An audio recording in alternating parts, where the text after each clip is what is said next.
When I think back to the people who were instrumental in forming me when I was a young man, I think about Coach Callan. Coach Callan was my cross-country and track coach. And we spent a lot of time together in the 3 years he was my coach in high school. I remember one day him telling us in practice, any one of you guys can be a state champion. You all have the physical ability. It's just the mental ability that you need. You have to be willing to run through the pain and beat out the competition. Well, I was never really a great athlete, but I did absorb the lesson that he taught us, which is you got to compete. In a track meet, it's you against the other guys, and only one person is going to win. And this competition, of course, was reinforced in our classwork in high school. I remember when Mr. Dixon passed out our chemistry tests that he had graded, and he would always pass them out according to the grade, the highest grades first, and then on down the line to the lowest grade. And so you always knew where you were in the class. Scott Opliger and Mary Woodrich always got the top 2 grades, and I was down somewhere in the middle. But you always knew. Over and over, the message was given to us, it's a dog-eat-dog world. And it's you against the world. And, as a teenage boy, I got that message, and it motivated me. It's made me work hard all my life, but it's also made me anxious and feeling alone. I've always been afraid of failure. And I've competed all my life. I've even competed with my friends. A true friend is someone that you feel that you can trust, that accepts you. You don't have to compete with them.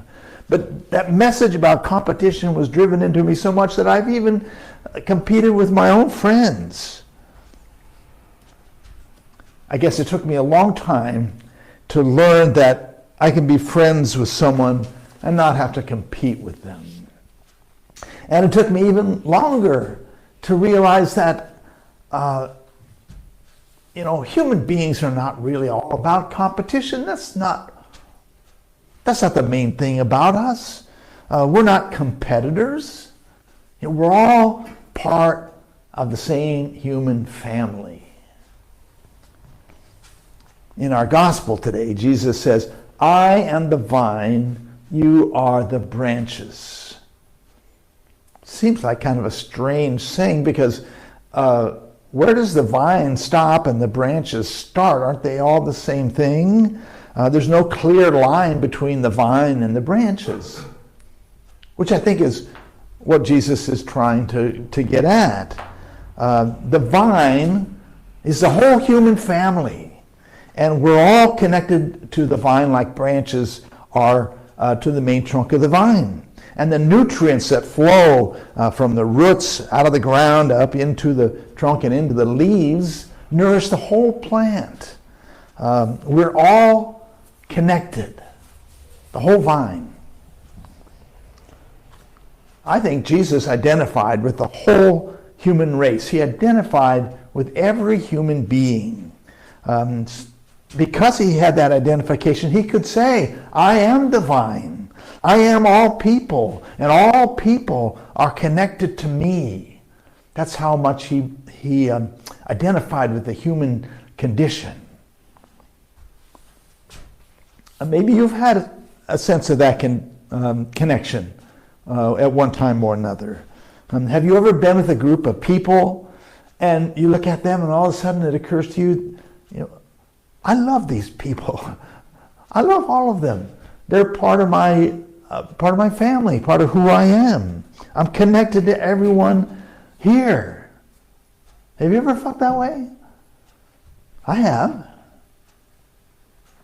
I think that's what Jesus is talking about. I am the vine, you are the branches. We're all connected. We're not competitors.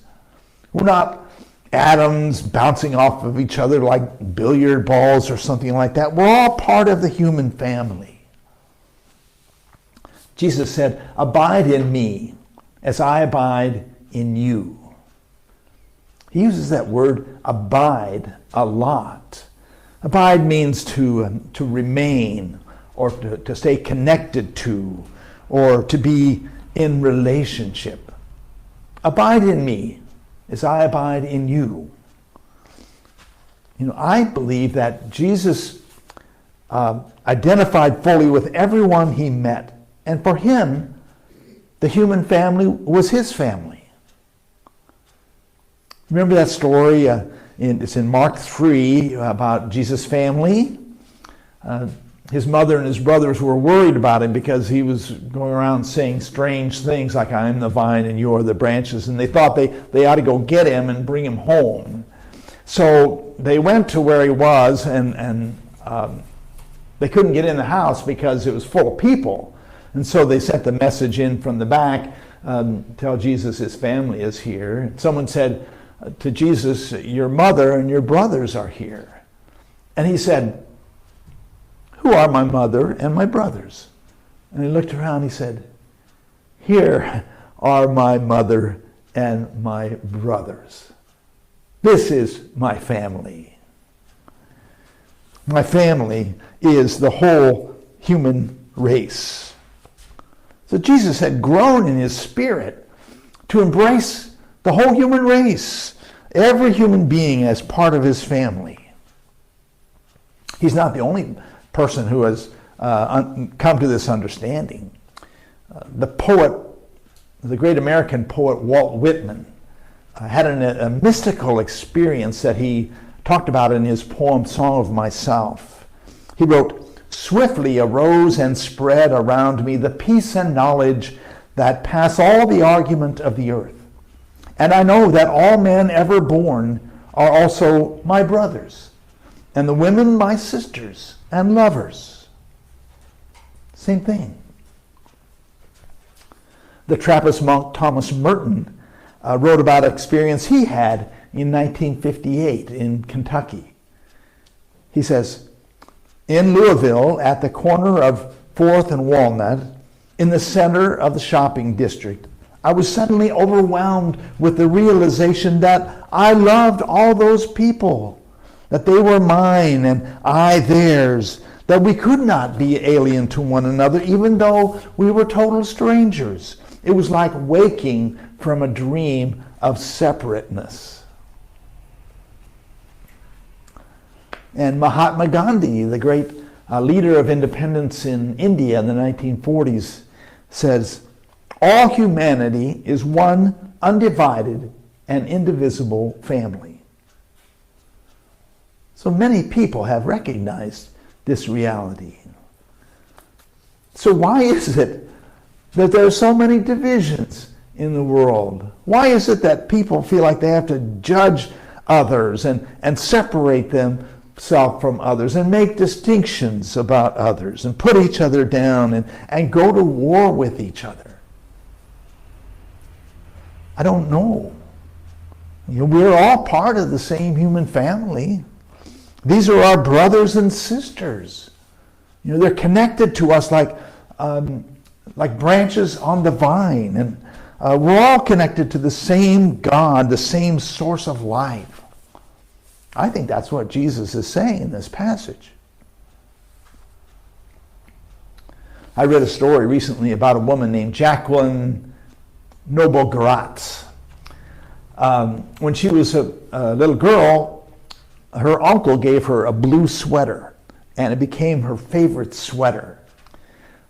She grew up, and when she went to college, the sweater was far too small for her, so she donated it to Goodwill. And Goodwill takes the clothing and repurposes it, sells it in various places. And 10 years later, she was jogging in Kigali, Rwanda, and she saw a little boy with a sweater that looked exactly like her sweater. And so she stopped and she went over to him and said, "Can I look at your sweater?" And she looked at the name tag and her name was on it. It was her sweater. The whole world is connected. And this inspired her to start a nonprofit called Acumen, which is a social venture fund to alleviate global poverty. We're all connected.